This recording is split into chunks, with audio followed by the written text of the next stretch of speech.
دور دراز پہاڑوں میں ایک بوڑھا رہا کرتا تھا۔ اس کے گلے پر ایک بڑی سی رسولی تھی جو ہلتی رہتی تھی۔ لوگ اس کا مذاق اڑاتے تھے۔ یہ رسولی اس بوڑھے کے لیے ایک عذاب بن گئی تھی۔ وہ ہر قیمت پر اس سے نجات حاصل کرنا چاہتا تھا۔ ایک دفعہ بوڑھا لکڑیاں جمع کرنے کے لیے جنگل میں کافی دور تک چلا گیا۔ اس نے لکڑیاں جمع کی، پھر ان کا گٹھڑ بنایا اور پیٹھ پر لاد کر واپس چل پڑا۔ سورج غروب ہونے والا تھا۔ وہ اندھیرا ہونے سے پہلے گھر پہنچ جانا چاہتا تھا۔ راستے میں اندھیرا بہت تھا اور کمر پر وزن بھی زیادہ تھا۔ وہ تھک کر چور ہو گیا۔ جب آگے بڑھنے کی ہمت نہ رہی تو اس نے بوجھ اتار کر ایک طرف رکھ دیا اور خود سستانے لگا۔ اس نے دل میں سوچا، اس بڑھتے ہوئے اندھیرے میں گھر تک پہنچنا تو بہت مشکل کام ہے، پھر رات کہاں بسر کی جائے۔ ٹھیک اس وقت اس کی نظر ایک جھونپڑی پر جا پڑی۔ اس نے سوچا کیوں نہ اسی میں رات گزاری جائے۔ یہ سوچ کر وہ تیز تیز قدموں سے جھونپڑی کی طرف چل پڑا۔ وہاں پہنچ کر اس نے آواز دی، کوئی ہے؟ لیکن کوئی جواب نہ ملا۔ وہ کچھ دیر تک سوچتا رہا اور پھر جھونپڑی میں داخل ہو گیا۔ وہاں کوئی نہ تھا۔ وہ زمین پر لیٹ گیا۔ اجاڑ جھونپڑی میں اسے بہت ڈر لگ رہا تھا۔ وہ ساری رات جاگتا رہا۔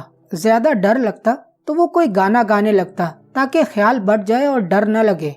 گانے کی آواز جنگل کی تاریکی اور سناٹے میں دور دور تک گونج رہی تھی۔ اچانک کہیں سے واہ واہ کی آواز سنائی دی۔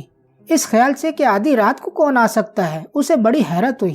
اس نے گانا بند کر دیا اور اٹھ کر بیٹھ گیا۔ اتنے میں دروازہ کھلا اور ایک بھوت جس کے سر پر ایک سینگ تھا اندر چلا آیا۔ اس کے پیچھے پیچھے دوسرے بھوت بھی ناچتے گاتے کہے لگاتے اندر آ گئے۔ انہیں دیکھ کر اس کی سٹی گم ہو گئی۔ پھر بھی اس نے اپنے ڈر کو بھوتوں پر ظاہر نہ ہونے دیا اور دوبارہ اطمینان سے گانے لگا۔ بھوت غور سے اس کا گانا سنتے رہے اور پھر سب کے سب ناچنے لگے۔ بھوتوں کے سردار نے بوڑھے سے کہا، اتنا اچھا گانا تو ہم نے کبھی نہیں سنا۔ بتاؤ تمہاری آواز میں یہ رس کہاں سے اور کیسے آیا؟ آتا کہاں ہے؟ یہ تو بس میری اس تھیلی کی کرامت ہے۔ پہلے تو بھوت گھور گھور کر بوڑھے کی رسولی کو دیکھتے رہے، پھر کہنے لگے، تمہارا گانا ہمیں بہت پسند آیا ہے۔ ہم چاہتے ہیں کہ تم اپنی اس گانے والی تھیلی کو ہمارے ہاتھوں بیچ دو۔ ہم منہ مانگے دام دینے کو تیار ہیں۔ بوڑھے نے کہا، میں بیچ تو دوں، لیکن پہلے تم مجھے یہ بتاؤ کہ تم اسے نکالو گے کیسے؟ یہ سن کر سارے بھوت کھلکھلا کر ہنس پڑے۔ پھر ان کے سردار نے کہا، گھبرانے کی ضرورت نہیں، ہم اسے اس طرح نکالیں گے کہ تکلیف تو کیا، تمہیں اس کا پتہ بھی نہیں چلے گا۔